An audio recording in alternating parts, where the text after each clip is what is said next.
जहां प्रेम है वहां आनंद ही आनंद है। और यदि परिवार में सब अपनी जिम्मेदारी निभा करके सब एक दूसरे के हृदय की भावना को समझकर जीते हैं, वो घर स्वर्ग होता है। जैसा कि मैंने कहा भी था शायद कि आकाश में नहीं है स्वर्गों की कोई दुनिया।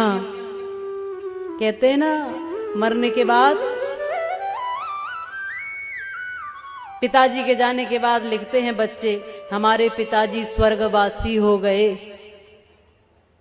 अब ये तो पिताजी से पूछना पड़ेगा कि स्वर्ग गए कि नहीं। यदि वो स्वर्गवासी हुए और स्वर्ग इतना अच्छा होता है तो उन्होंने कभी आपको बुलाना नहीं चाहा कि आ जाओ भैया, वहां क्यों पड़े हो, ये बहुत अच्छी जगह है। कोई दूसरी दुनिया स्वर्ग नहीं है। जिन परिवारों में माँ बाप दुखी और आंसुओं से रो रहे हो वो घर ही नर्क है, और जिसमें माता पिता की सेवा होती हो, बच्चे संस्कारी हो, वो घर ही स्वर्ग है। और कोई दूसरी दुनिया स्वर्ग की नहीं है। आकाश में नहीं है स्वर्गों की कोई दुनिया, बेकार के भ्रमों में भटकी हुई है दुनिया है। स्वर्ग तो वहीं पर जहां मधुर मीठी वाणी, उस घर कभी न आए कोई भी परेशानी, जिस घर में एक दूजे की बात जाए माने। एक दूसरे को समझकर जहां लोग रहते हैं वो घर स्वर्ग होता है। और एक व्यक्ति भी अगर विपरीत विचारधारा का होता है तो रामायण उसका भी उदाहरण देती है कि क्या होता है। प्रत्येक व्यक्ति की, छोटे या बड़े, प्रत्येक व्यक्ति की उतनी ही जिम्मेदारी और उतना ही कर्तव्य है। बच्चे अधिकार की बात करते हैं, अरे पिताजी की संपत्ति पर मेरा पूरा अधिकार है, लेकिन पिताजी के लिए कर्तव्य क्या बनता है, थोड़ा इसको भी सोच ले। और बड़े भी ऐसा करते हैं, अरे भाई पैदा किए हैं तो कौन सी बड़ी बात है, उनका भी एक जीवन है, वो भी एक स्वतंत्र सत्ता है ईश्वर की, वो भी एक वही तत्व है जो तुम है।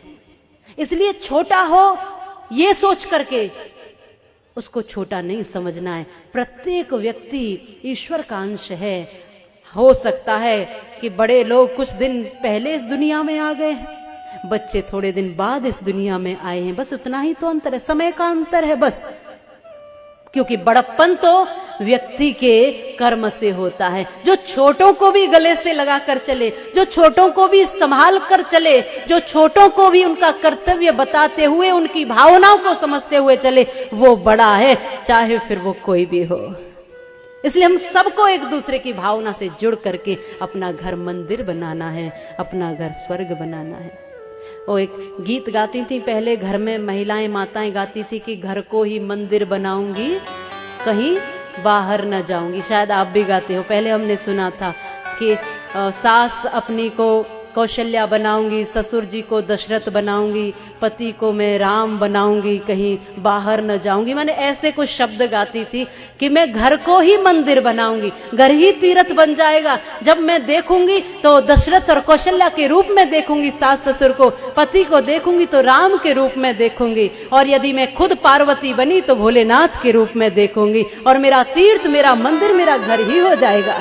फिर बाहर जाने की जरूरत क्या है मुझे, जब घर ऐसा हो जाए। ऐसा माताएं गाती थी, उनके सामान्य शब्दों में कितनी गहराई छुपी होती थी। आज हम घरों को नर्क बना रहे हैं।